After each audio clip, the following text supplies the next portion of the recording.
Ladies and gentlemen, it's been a long time since we've done this. Aside from me talking briefly about the Kaneki X Toka chapter, I believe the last chapter I did a full-on video caught up to Tokyo Ghoul Re was 115. As of the recording of this video, I believe chapter 148 is the latest chapter. So we've gotten, what, a good 30-something chapters since March, pretty much, since I've done a full-on video. I'm going to try my best to get and cover everything that I possibly can. Again, it's been a while since I've done this, and there's a lot that has happened in Tokyo Ghoul since the last time we really sat down and talked about it. Now, honestly, Tokyo Ghoul Re went from, you know, some crazy psychological shit to it's almost Tokyo Godzilla at this point with what's going on with Ken Kaneki. Now, let's talk briefly about some of the aspects of what's gone down. Furuta has went from, you know, a clown, literally and figuratively, to he rose up the ranks and he's became like, you know, he was a leader of all this shit, and he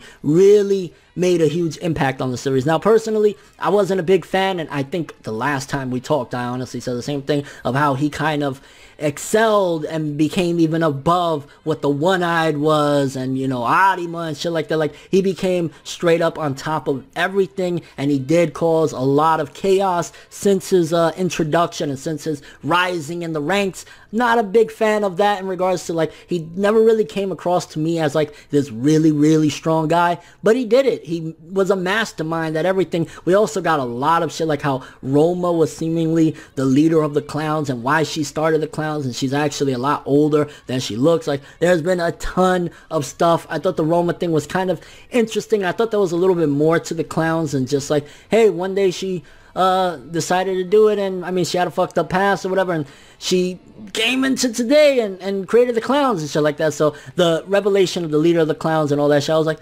okay, it's interesting. It wasn't like, it didn't blow my mind or whatever. I guess maybe her age blew my mind a little bit, like, what? But it wasn't the biggest thing in the world, but it was still exciting enough to know that. And honestly, it really feels as though, unless we did a part 3 that dealt with like Kaneki's kid, Kaneki and Toka's kid or something like that, I don't see where we could continue that much more with the story, especially considering Kaneki has become fucking Godzilla at this point. We got Kaiju in Tokyo Ghoul, right? So we got a lot with Furuta and what he's becoming. Pretty much this was his whole plan. And honestly, what happened with Kaneki, aside from the fact that he's like Godzilla, but this dragon thing, it very heavily reminded me of the plot of Split. How he kind of kept on talking on all of his personalities that, you know, oh, there's something even further inside, and then eventually he became that big monster. So I don't know if he was inspired by Split, because it also reminds me of like Sensui from Yu Yu Hakusho or whatever, but definitely resembled Split a lot. Not saying that it was copying or whatever.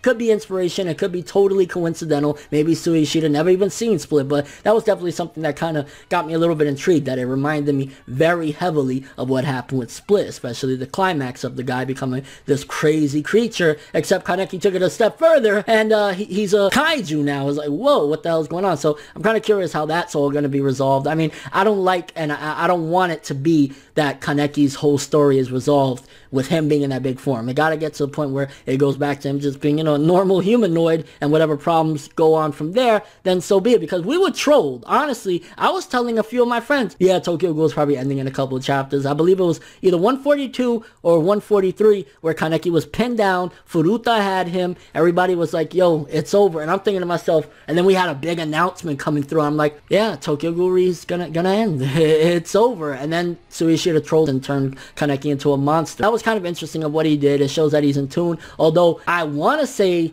it did seem as though he sacrificed, because there was quite a few fights that was supposed to go down there, and it just kind of skipped straight through to Kaneki's pinned on the floor with no arms and no legs and shit like that. It might be that Suishida sacrificed a lot of that just for a troll, which showcases that Suishida is kind of like the clowns himself, because it seems as though he skipped a lot of shit that was supposed to go down, and then all of a sudden Kaneki's on the floor, and some of the Zero Division is dead, and Furuta won, essentially. So I was kind of like, did he really just skip out on a bunch of shit just to troll the readers? I mean, fair play to the man, fair play, silent claps, but damn. Then let's talk about it, because we briefly talked about it in a funny way regarding Kaneki and Toka making love and Toka being pregnant. Now, honestly one of the most beautiful scenes I've ever seen in manga, period, of lovemaking. I just gotta say, I know I'm critiquing lovemaking in manga form, but it was absolutely very nicely done, very respectful to the characters as well, because it wasn't like Kaneki was just, you know, choking Toka and slapping her. It was done with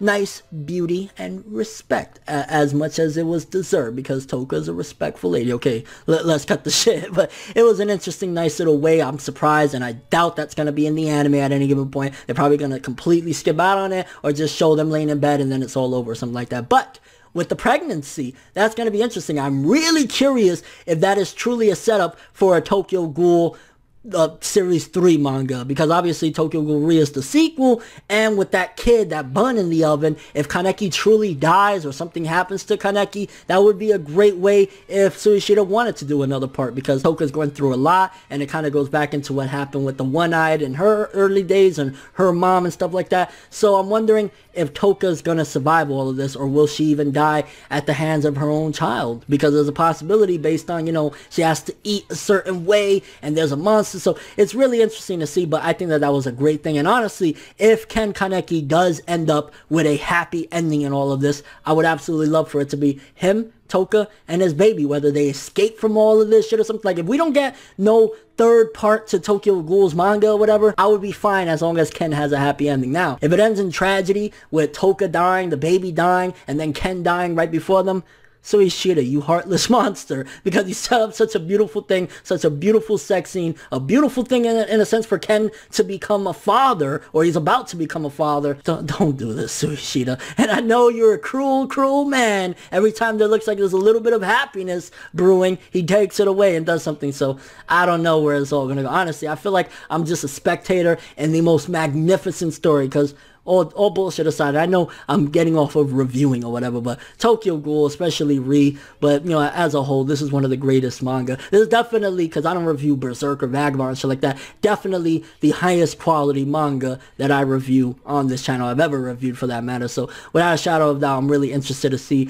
where Suishida takes all this with the baby and Toka and their fate. Tsukiyama, little by little, it's reminding me very heavily of the ending of the original Tokyo Ghoul manga, where he's there crying on the floor, and he's like, please, Ken, don't go. Now he's feeling the same way, except the king, which it's interesting to see how the ghouls are referring to Ken as a king. At one given point, he was just like, you piece of shit half-breed. Now they're all praising him as a king, and they keep on, which I'm curious if there's gonna be some sort of resurgence. They keep talking about the old king that was even before Eto and all that shit. I'm kind of curious if we're gonna see that person at some given point. Maybe he'll show up and stop Ken, or Ken will go back into his humanoid form and have one final confrontation with the CCG. I mean, I don't know at this point if we can get a happy medium where everybody wins. I don't think that's possible. It's like there's going to be tragedy on either side of the spectrum, because a good chunk of the ghouls don't deserve to die. You know what I'm saying? Like, there's a lot of good people out there that just misunderstood or very uneducated. And then, of course, a lot of the humans are good people too. So it's interesting. We've had a lot of side stories. And let's talk about something very, very huge. Very, very huge, which it's gonna fuck up the anime. Like, I don't know how they're gonna do it with the anime or whatever. Maybe they'll skip out on it entirely, which would be horseshit. But Hide's alive, and potentially, now it could just be in a friendly manner, but a lot of people we're hearing murmurings that Hide is gay for Kaneki. And one of the latest chapters, I think it might have been the latest chapter, 148, either 147, 148. They asked him, why would you go this far for Kaneki? And he said, it's because I love him. I'm like, whoa, bro, whoa, what type of love we talking here, pa? Like, I love some of my friends, but I don't know if I would go through all that. Now, it's kind of curious to me why the Washu would be hunting him down like that so heavily. Was it Furuta himself? Why was it? I believe he said it was the Washu, if I'm not mistaken, but, an organization or a family was going after him. And I'm assuming it's because of his connection with Kaneki, whether it's that they knew he would be great ransom to lure Kaneki or whatever, but where the hell was he this entire time that he was laying low? And was it Kaneki that fucked up him, that he he can't really talk anymore. He's using like that machine that they made for him so he can talk because he was just writing shit down. Why was he wearing that mask? A lot of questions, but it's really interesting that they brought Hide back. I'm not gonna lie, that blew my mind. I was like, what? I always figured there was a possibility, but when we got that scene, I don't remember what chapter it was. It might have been like early hundreds, late 90s, where Ken was talking in his head to Hide, and he told Hide, I feel so lonely. I thought that was clarifying. Yeah, Hide is really dead, you know what I'm saying? He's never coming back. Then he comes back and seemingly he's gay for Kaneki. Again, I might have misread it. I might have misread the tone, but it seems as though he's gay for Kaneki. I'm like, woo, what's going on here? You know what I'm saying?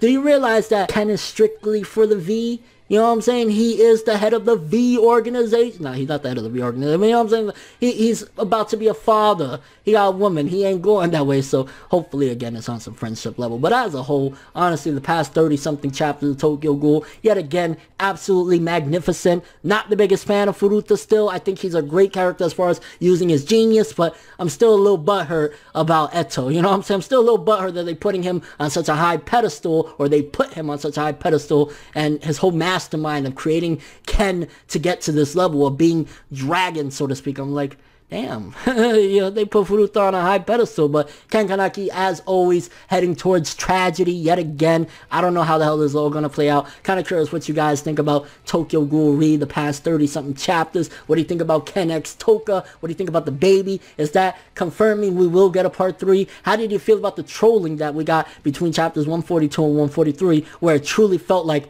Tokyo Ghoul Re was ending and we were going to get a part 3? Do you think that Suishida purposely sped up a lot of those fights and killed off the Zero Division and whatnot just for a laugh, for a troll, like to troll the audience? Also, what do you think about this kaiju shit? How do you think that's going to be resolved? Is the Underground King going to resurge to take on Kaneki, or the CCG is going to be able to quell him? And your overall thoughts of Tokyo Ghoul Re up until this point? Magnificent, fabulous, amazing, but also tragic. Tokyo Ghoul Re, one of my all-time favorite manga. So after this one though, thanks for watching. Hope you enjoyed. If you liked anything I had to say or enjoyed the video, drop me a like. I'd greatly appreciate it. And if you want more from me, make sure to subscribe. Follow me on Twitter, Instagram, and stalk my Facebook to get more when the video ends. I'm ForneverWorld, and as always, people, have an awesome day. And remember, anime and manga for life, boy. Bow. Have an awesome day.